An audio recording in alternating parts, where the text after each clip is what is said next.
So let's turn the tables for just a second and have you ask me some questions. Okay, so a couple of my folks had some great questions for you. Cool. And speaking of books, this is a great segue. So Tom wanted to know, he says, I'm in the middle of my very first book project. I'd like to get some tips on the best way to promote it when you're just starting out and don't have a big following yet. This is a really big question. We both get these kinds of questions a lot. Absolutely. So what would you say? Well, number one. Oh, wait. Number one, Bob has, this is Bob's. This is his one book right now. But there's 3 versions of it. This one, I'm one of how many people? 2. 2 people in the whole world that has this pre-publication edition. And it looks signed by the author. How cool is that? And then, which one came out next? Then this is the first one that most people saw and were able to buy. That's the first edition of, by the way, it's called Take Action, Revise Later. And you can actually see that in play. He took action, then he revised, and then he revised again. So this is the current edition of the book, right? That's right. As of right now. And here it is. So Take Action, Revise Later, a simple guide to success in business. And I would like to say there's another fantastic endorsement in here. Am I in the cover? You're on the front, back? I think.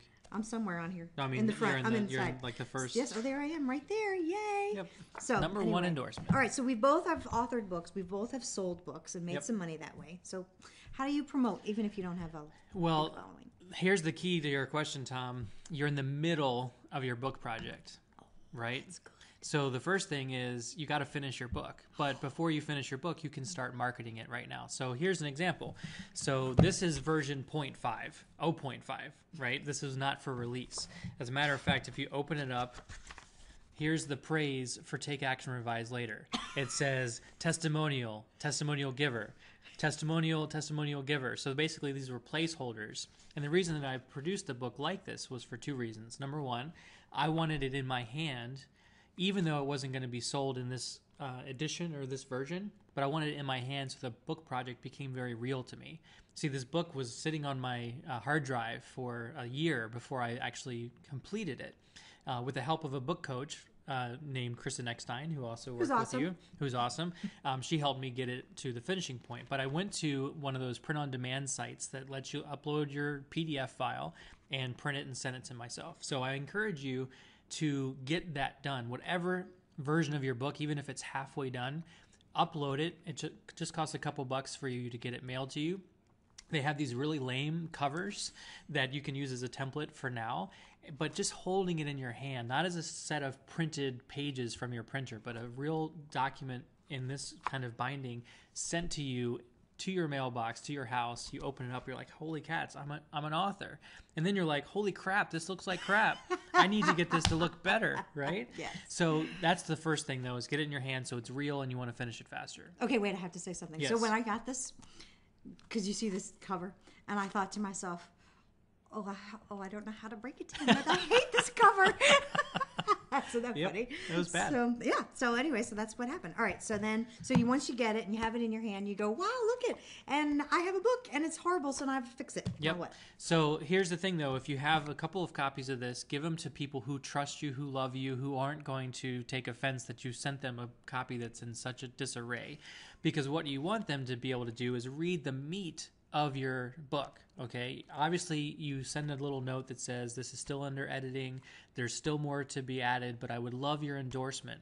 So here's the problem most people don't realize. You need endorsements inside your book, right? In order for this to be picked up at a bookstore and leafed through and people to say, holy cats, there's people who read this and who liked it, you have to get this to them before the book's out. Mm-hmm. It's a chicken and egg thing, right? So most people think they have to get the book out and then they give it to people, then they get reviews, and then the next version, there's endorsements. We can send a PDF version electronically to people who you don't know too well, but for those close people, send them the real book so they know that you're serious about it getting done. Then you can get those endorsements. That's a great tip. Okay. The third thing is maybe you don't know your title yet. You know, maybe you're wrestling with your title, or you just want to Jedi mind trick your audience into helping them pick the title you love anyway. So another marketing tip while you're in the middle of your project is to release on Facebook, in social media, LinkedIn, wherever you can ask questions. You say, here are 3 titles of my book that I'm working on. It's due to be released on X date. So it's another tip. Pick a date, deadline, and say, which of these titles would you prefer? When you do that, you get people on board as a community to support you, to cheer you on as you finish your book, and they feel like they're part of the journey, even if they voted on the option that was not eventually chosen. Okay, so finish your book, get a book coach, send it out for endorsements, and the fourth thing there was to ask for titles. Ask for titles. Okay, so that's even in the middle of your project. Okay, wait, and I want to back up really quick because the question was about how do I promote my book? Yep. And one of the things that you said about getting the endorsements, once people have read your book and then they see that the book has come out, those folks who have given the endorsement will help you promote your book. So it's kind of like the chicken and egg thing, but it's really great because then on day one, you'll have people who have already endorsed the book, and they'll go onto their Twitter or Facebook or LinkedIn and say, hey, here's this great book. I had a chance to read it before it came out, which has a little bit of clout to it when people say, oh, I had the pre-publication version, or what do they call it? The advanced copy. That's it. The advanced copy. That's the book lingo. So I had the advanced copy of this, and let me tell you, it was fantastic, right? People love having that little bit of clout. So they'll share that they had the advanced copy of your book, and then those people will help you promote it. So just in those 4 tips alone are some great promotion tips, and you've got a couple other ideas? Yeah. So along with that, I mean, what we're talking about right now is visibility first and credibility first, okay, before you even have the book out, because that builds up this urgency or this sensation that there's going to be a launch of the book. That's important because you want to get one of these stickers that says you're a bestseller, okay? Also, you can take those endorsements and post them separately from your book. So you get Felicia to endorse your book, okay? And before the book's out, you can paste that into a status update on Facebook.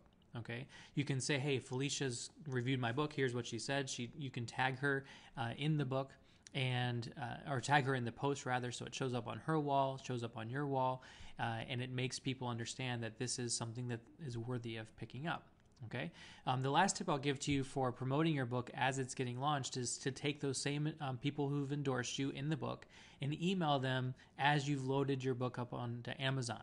So whether you're a Kindle publisher or you're publishing a physical copy of your book like these, hopefully you're doing both, of course, email them and say, my book is now on Amazon. Launch day is so-and-so, but would you please review the book on Amazon?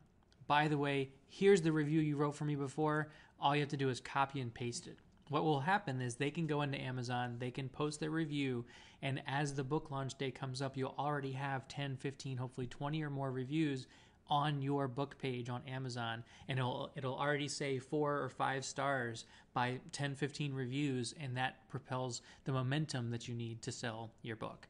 So there's a bunch of other stuff. If we have time a little later, we can get into promoting, but where you are in your project right now, that's the best advice that I'd like to give you at this point. Awesome. Okay, and I have one last tip. Tom, I know you're a speaker, so the obvious thing to do whenever you've got anything that you want to promote, go speak. And speak anywhere, and anywhere they'll have you.